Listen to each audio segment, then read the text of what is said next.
SB 202 reminds him of a disenfranchisement effort that began in Georgia in the 1940s when black political participation surged after the state lowered the voting age to 18. Black voter registration rose from about 20,000 in Georgia in 1940 to around 125,000, which was 18% of the population in 1946. At that time, this is before the political realignment following the Civil Rights Act in the 1960s, the ideologies of the Democratic and Republican parties were the reverse of what they are now. The Democrats were the party of slavery in the South, and the introduction of black voters presented a threat. Especially to the leader of the Democratic Party, Eugene Talmadge, who was running for governor. Our state, the sovereign state of Georgia, is the only state in the Union that has never voted a Republican ticket. That's Talmadge speaking at the DNC in 1952, at a time when he had successfully taken over the party. The way he seized power, says Donor, was through the use of voter suppression tactics ahead of the 1946 governor's race. In Augusta and Savannah, thousands of black voters couldn't vote before the polls closed. There was also intimidation. There were cross burnings by the Klan, written threats to the black community.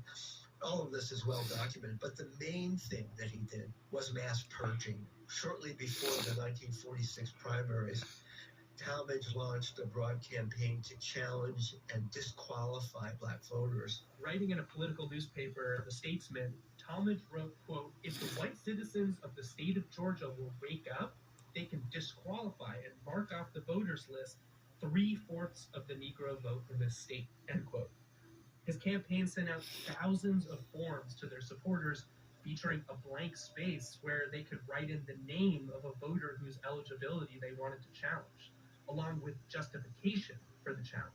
In some cases, they did it based on the local judgment of, quote, good character and understanding of citizenship obligations. What does that mean? It means what they want it to mean. So an estimated 15 to 25,000 black voters were dropped from the rolls. And Talmadge won, despite the fact that his opponent won 16,000 more popular votes.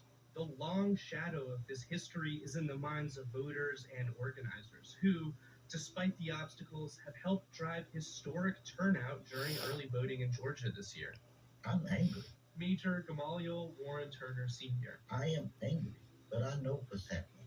I wish others understood that this is serious. Their vote is serious. Their vote is powerful. You take power from those that are in power, and they don't want to give it up. So guess what? They are busy doing everything in the world they can to take your vote, one way or the other.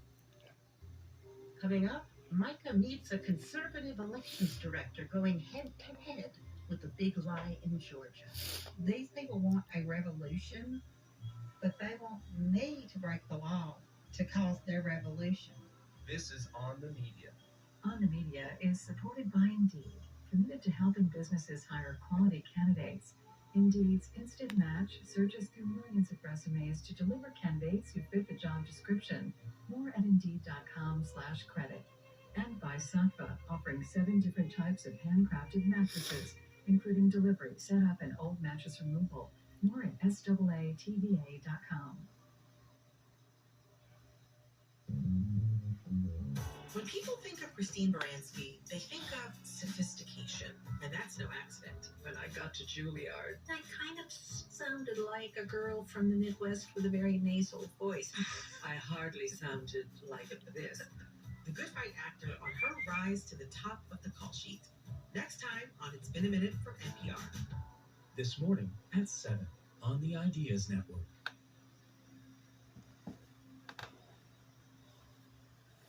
Support also comes from UWSP College of Letters and Science, offering a year-long exploration of robotics through performances, films, and lectures.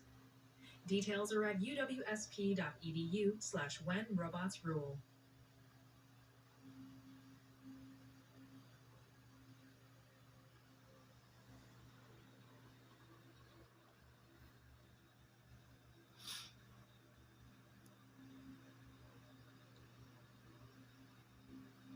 AM 930, FM 99.1 and 100.9 WLVL, Auburndale, Stevens Point, Marshfield, the Ideas Network of Wisconsin Public Radio.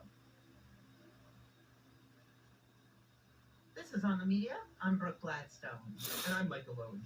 Before the break, we heard from some of the people I spoke to when I went to Georgia to report on how the repercussions of the big lie were playing out in the lead up to next week's elections. I discovered that conspiracy theories about election fraud in Georgia have made life really difficult for some election workers in counties that went for Democrats in 2020. But local officials in Republican areas have had their own issues. Enough is enough. We are not sitting up here any longer allowing anyone to belittle our office staff, our attorney, or us. It's wrong. You're listening to a Cherokee County Elections Board member addressing a group of right-wing activists on October 3rd. I discovered the audio, which appears to have been secretly recorded, because it was shared in a quote-unquote election integrity Facebook group. Last month was the breaking point for me. We will not be intimidated. We will not and cannot break election laws for you or anyone else. I wanted to figure out what was going on here, so I drove out to the Cherokee County Elections Office to meet with this woman. I'm Ann Dover. I'm the director of Cherokee County